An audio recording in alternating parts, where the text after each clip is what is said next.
They crossed a fence and a fault line. Flags raised, arrests made, and a warning. A serious incident that endangers more than just civilians. From historical right to modern flashpoint, the Bashan frontier is shifting fast.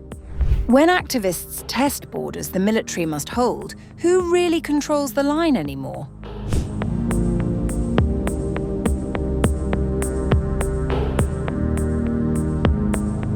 Dozens of right-wing Israeli settlers crossed into Syrian territory from the Golan Heights this week, triggering arrests and condemnation from the Israeli military.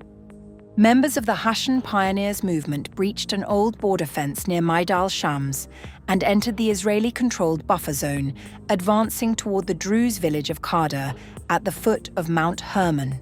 Footage from the scene showed settlers waving Israeli flags in front of Israeli Defense Forces personnel before being detained. According to the IDF, around 40 civilians crossed several hundred meters into Syrian territory before forces intervened. A short time ago, about 40 Israeli citizens gathered near the border fence with Syria. After a few minutes, they crossed the fence and moved hundreds of meters into Syrian territory. An IDF force operating at the point returned all the citizens to the country's territory and arrested them at the point. The citizens who were arrested were transferred to the Israel police for further processing. The IDF strongly condemns the incident and emphasizes that this is a serious incident that constitutes a criminal offense that endangers civilians and IDF forces. The settlers, however, defended their actions, calling for expanded civilian settlement in the contested region. Without civilian settlement, even the military holdout will not last long. We are here until they allow the nuclear families of the Pioneers of Bashan movement to enter and live here. Help them and all of us. The movement, formed after the collapse of the Assad regime and shifting border dynamics, advocates for Jewish settlement across the historic Bashan region and Mount Hermon. Some supporters framed the move as rooted in historical claims. The entire Bashan region has been an integral part of the land of Israel for generations. It is an area that was conquered by Moses. The Bashan Pioneers movement, which is leading the initiative, said settlement expansion would contribute to regional stability. The settlement in the entire Bashan is a natural continuation of settlement in the Golan, and it will help stabilize the region, strengthen Israel's security, and realize our historical right to the lands that were lost to us. The incident marks the latest in a series of similar incursions by the group, some of which have led to clashes with Israeli forces. As tensions persist along the Syria-Israel frontier, the breach highlights a growing friction between activist agendas and military control, raising concerns over escalation in an already volatile border zone.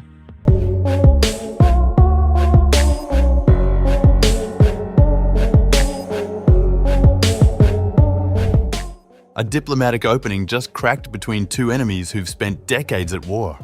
Israel and Syria agreed to establish a new mechanism aimed at easing tensions, improving communication, and exploring limited cooperation after 2 days of talks in Paris under US supervision. But here's the catch. Syria says it won't happen without Israel pulling back from occupied territory.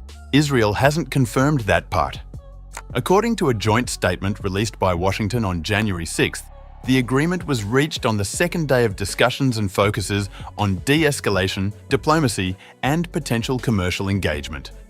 The talks, which began on January 5th and were the first in nearly 2 months, resulted in the creation of what officials described as a joint fusion mechanism.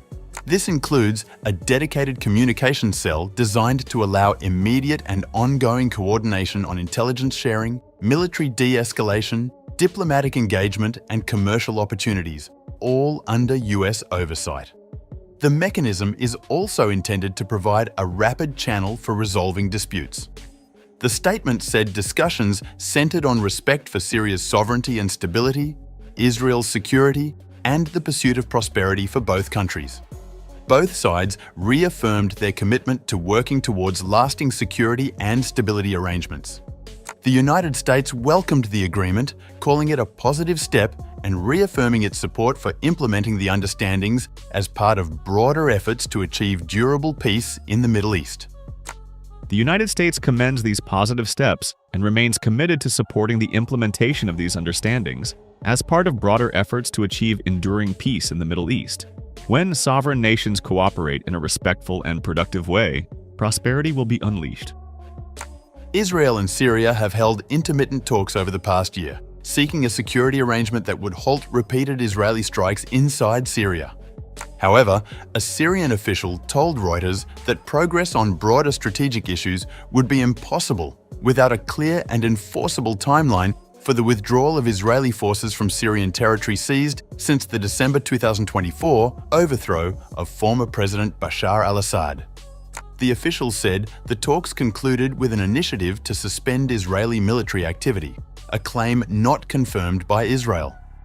Israel has illegally occupied areas of the Syrian Golan Heights since 1967, but expanded further into Syrian territory in the past year, including the seizure of the strategic Jabal al-Sheikh, a mountain that lies between Israel and Syria. Israel has also conducted numerous attacks, including on the Syrian Ministry of Defense building in Damascus. The Israelis have attempted to paint the new Syrian authorities, led by President Ahmed al-Sharaa, as an extremist force despite overt backing for the Syrian leader from US President Donald Trump. That US support has put Israel under some pressure to reach a deal with Syria, although a comprehensive agreement does not appear to be imminent.